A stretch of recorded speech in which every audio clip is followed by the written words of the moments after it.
Brazil আর আর্জেন্টিনার মধ্যে দুই হজরের তর্ক বিতর্ক। ভিডিওটা দেখেন, তারপর আমি কিছু কথা বলতেছি। এদেশে বহু মানুষ না খেয়ে আছে, আপনি লক্ষ লক্ষ। আপনি কোন দল করেন? আপনি ব্রাজিল নাকি আর্জেন্টিনা? আহমদুল্লাহ যে শুধু ওয়াজে বক্তব্য করে আর তার বিভিন্ন পেজ থেকে সে কি করে মানুষের কাছ থেকে খয়রাত করে নিয়ে যান, নিজের জন্য কিনে নিয়ে যান। নিজের বাপের জীবনে একটা সুতা কিনে দিতে মনে চাই নাই, বাপের টাকাই জমায় জমায় বাপকে একটা গিফট কোনোদিন দেন নাই। আপনি কোথাকার কোন অমুসলমানের জন্য, কাফিরের জন্য, মুশরিকের জন্য, আল্লাহ দুশমনের জন্য আপনি টাকা দিয়া জামা কিনছেন, জার্সি কিনছেন, পতাকা কিনছেন। আল্লাহর কাছে জবাব দিয়ে করা। মিয়া পয়সা পকেটে নিয়ে হাসতে হাসতে বাড়ি চলে যায়, আর বলদের চোখটা খুলে দিলে বলদ দেখে কই যে জায়গায় ছিলাম ওখানে তো দাঁড়ায় আছে। তাহলে ঘানি টানলো বলদে, ঘানি টানলো বলদে, আর সরিষা বেচে টাকা পাইছে কে? কলু। যারা মোবাইলে গেমস খেলেন, হ্যাঁ আজকাল অনেক গেমস বাইরে হয়েছে না, আপনি খেলতেছেন খেলতেছেন খেলতেছেন, ওই অ্যাপ আলা বসে বসে টাকা পাচ্ছে, আপনি এঙ্গেজ হচ্ছেন, সে টাকা পাচ্ছে।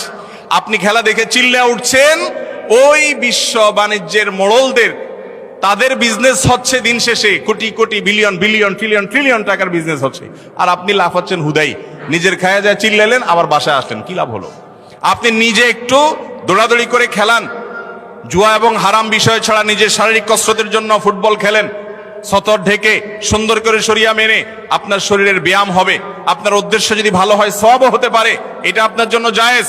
আপনি ওই দোকানে বসে ফুটবল খেলেছি, ছোটবেলায় যখন বুঝতাম না তখন একটা অমুসলিম দেশকে সমর্থন করতাম। মান তাশাব্বাহা বিকওমিন ফাহুয়া মিনহুম, যে যে জাতির সাদৃশ্য অবলম্বন করলো সে সে জাতির অন্তর্ভুক্ত হয়ে গেল। ব্রাহ্মণবাড়িয়ায় ব্রাজিল আর্জেন্টিনাকে কেন্দ্র করে প্রতিবার মারামারি হয় প্রতি বিশ্বকাপে। এবার যেমন বিশ্বকাপ আমি দেখলাম খেলা হবে এবার ম্যাক্সিমাম হচ্ছে ফজরের ওয়াক্তে, ভোরবেলায়। এখন আপনি খেলা দেখতে গিয়ে ফজরের নামাজে একদিনে পড়লেন না, সারা বছর আপনি ফজরের নামাজ পড়েন নাই, কিন্তু বিশ্বকাপ খেলা এসেছে আপনি একেবারে 3টার দিকে বিরাজ করে মুড়ি নিয়ে বসে গেছেন। তার মানে কি, নামাজের চাইতে আপনি বিশ্বকাপকে প্রায়োরিটি দিয়েছেন। মোহতারাম, আপনার কাছে জানতে চাচ্ছি, সামনে বিশ্বকাপ, এই বিশ্বকাপকে কেন্দ্র করে বাসার ছাদে ব্রাজিল আর্জেন্টিনার পতাকা অনেকে উড্ডয়ন করে। 2 নম্বর বিষয়, বিশ্বকাপ খেলা আমার জন্য দেখা জায়েজ নাকি না জায়েজ?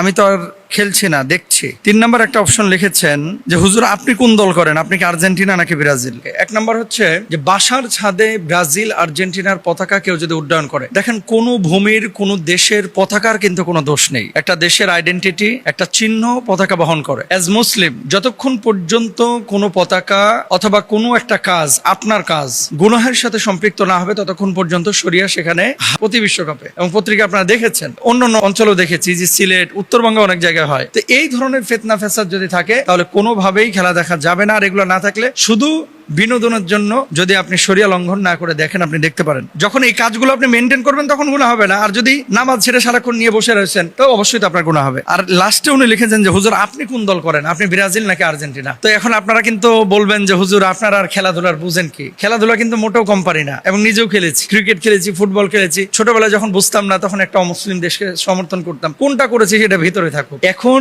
আমাদের ধ্যান, জ্ঞান, মন, মস্তিষ্ক সবকিছু হচ্ছে দিন কেন্দ্রিক। এজন্য আমি ইসলামের দল করি, মুসলমানদের দল করি। খেলার ক্ষেত্রে মুসলিম দেশগুলো যদিও দুর্বল, তারপরেও এই মুসলিম দেশগুলোকে সমন্বিতভাবে আমি সমর্থন করি। পাক্ষিকভাবে আমি কোনো দলকে ওইভাবে সমর্থন করি না যেভাবে আপনারা করেন। ওই যে ওই হাদিসের ভয় যে আমি রোনাল্ডোকে ভালোবাসি, মেসিকে ভালোবাসি। এখন ভালোবাসা যদি এমন হয়, এরকম আপডেট ভিডিও পেতে আমার এই চ্যানেলটা সাবস্ক্রাইব করুন আর পাশে থাকা বেল আইকনটি অন করে দিন।